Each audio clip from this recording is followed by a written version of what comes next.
So, pag alam niyo lang, yung deal ko kay Honor of Kings is full exclusivity with them. Pwede mo lang i-unmute sila pa ng... So, I will not stream any kind of MOBA game, just pure Honor of Kings. Why? Kasi, Mara, they will give me authorization to have my own tournament. Na kung sino mag-champion doon, magka-qualify sa PKL.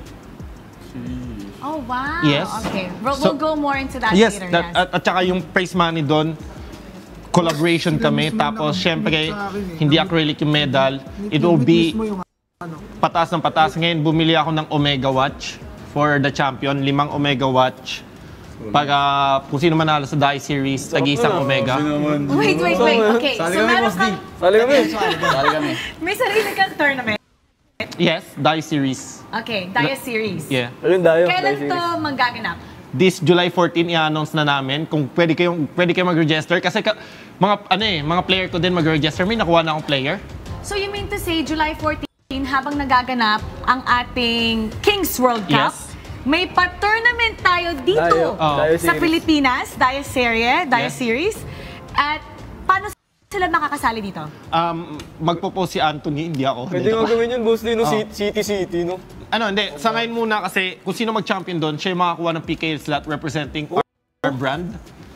Tapos, syempre, minimum sahod is around 30K. Wow. And gradually, pataas yun. Tapos may isa na akong sinasahodan na I think around 50.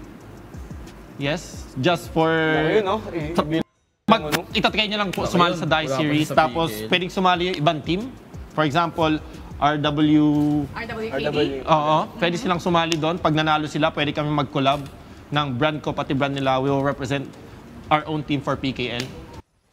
Tapos, ako nasagot ko na yung bootcamp, sagot ko na yung pasahod. And then... Sarap. Tapos may Omega Watch. Yes. So, ayun. Basically, ayun. Tapos tapusin ko. Madaming tao nagsabi, ba't di ka na lang tumulong sa mga ibang organization? Yes, we're basically helping other organization.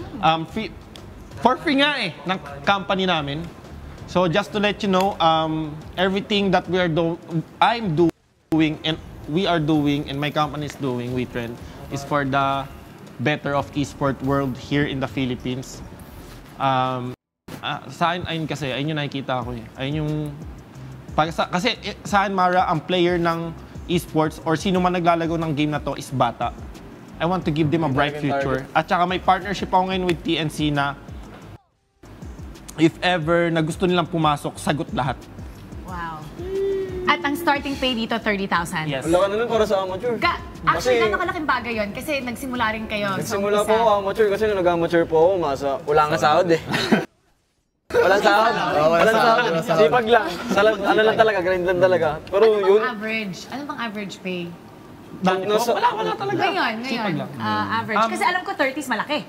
Minimum 20. It cannot go lower than 20. Nasa pro na yun. Yes. Amateur pala. May narinig ako ng iba na starting na lower eh. Amateur, lower talaga mga 10 to 12 mga ganun. Pagka-amang-ama talaga, tapos kahit wala pa dun sa dilig, pwede yun, Mara. Paano nila bibisita? Siyempre, we want to support this. Maraming nangangarap na makapasok sa Pro League at sa Amateur League. Paano nila makikita to? Sa page mo ba to? Saan nila makikita? Sa page, boss, yung page mo? Hindi ko alam, pag pinost ko to baka... Sabog, hindi. Pero baka nakawin kasi nila Omega. Wala na agad yun. I mean... Yung relo. Yung relo. Hindi. Ipopost ko po sa page ko.